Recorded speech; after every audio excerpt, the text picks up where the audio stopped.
আজ খুলে দেয়া হয়েছে দেশের সব স্কুল, কলেজ ও বিশ্ববিদ্যালয়। এ নিয়ে আরো জানবো দর্শক। এই মুহূর্তে ঢাকা বিশ্ববিদ্যালয় থেকে যুক্ত হচ্ছেন সহকর্মী জান্নাতুল মোহনা। মোহনা, ঢাবিতে একাডেমিক কার্যক্রম কি শুরু হয়েছে কিনা এ বিষয়ে জানাবেন, আর হলগুলোর কি পরিস্থিতি দেখছেন?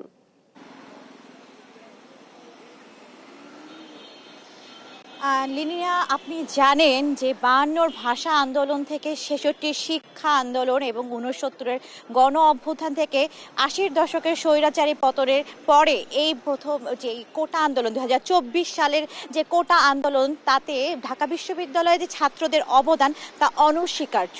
তো আপনারা জিজ্ঞেস করেছেন যে বর্তমানে এই শিক্ষা প্রতিষ্ঠান খুলে যাওয়ার পরে ঢাকা বিশ্ববিদ্যালয়ের পরিস্থিতি কি, সেই পরিস্থিতি জানাতে আপনাদের দেখাতে চাই। এই মুহূর্তে আমি দাঁড়িয়ে আছি ঢাকা বিশ্ববিদ্যালয়ের ভিসি চত্বরে এবং ভিসির বাসভবনের সামনে, এবং আপনি দেখতে পাচ্ছেন যে এই প্রাঙ্গণে একসময় শিক্ষার্থীদের অবাধ চারণ ছিল, সেখানে আজ এখনো আমরা দেখতে পাচ্ছি এখনো সেভাবে শিক্ষার্থীদের যেই পদচারণা তা কিন্তু তেমনটা ভাবে জমে ওঠেনি। এবং আপনি জানেন যে শিক্ষা প্রতিষ্ঠান খুলে দেওয়ার পরেও বিশেষ করে এখনো ক্লাস শুরু করে নেই, এবং আমরা জানতে পেরেছি যে ঢাকা বিশ্ববিদ্যালয়ের ভিসি তার বাসভবনে নেই, বা একাডেমিকে যেই কমিটি, সেই কমিটির সিলেটে একটি বৈঠক হওয়ার কথা চলছে। সেই বৈঠকের পরেই জানা যাবে যে শিক্ষা প্রতিষ্ঠানের যে শিক্ষা কার্যক্রম কবে শুরু হবে, কিংবা আমরা যখন দেখছি যে হলগুলো খুলে দেওয়া হয়েছে এবং হলগুলোতে আমরা ঘুরে দেখেছি যে যারা ঢাকাতেই অবস্থান করছেন তারাই কেবল ঢাকা বিশ্ববিদ্যালয়ের যে হলগুলো আছে, বিশেষ করে পুরুষদের হলগুলো, সেই পুরুষদের হলে তারা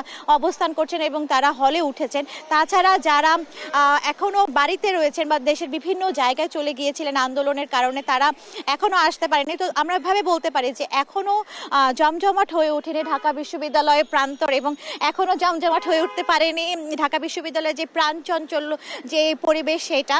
আর আপনাদেরকে জানাতে চাই যে ঢাকা বিশ্ববিদ্যালয়ের যেই ওয়েবসাইট আছে, সেই ওয়েবসাইটে প্রকাশিত হয়েছে যে এখন থেকে যারা বৈধ শিক্ষার্থী এবং যাদের মাস্টার্স কার্যক্রম চালু আছে তারাই কেবল হলে সিট পাবেন, এবং যাদের বৈধতা নেই তারা হলে একদমই সিট পাবেন না। তো ঢাকা বিশ্ববিদ্যালয়ের প্রাঙ্গণ থেকে, ভিসি চত্বর থেকে এই ছিল আমার কাছে সর্বশেষ সংবাদ। মোহনা, অসংখ্য ধন্যবাদ আপনাকে। দর্শক, ঢাকা বিশ্ববিদ্যালয় থেকে যুক্ত ছিলেন সহকর্মী মোহনা।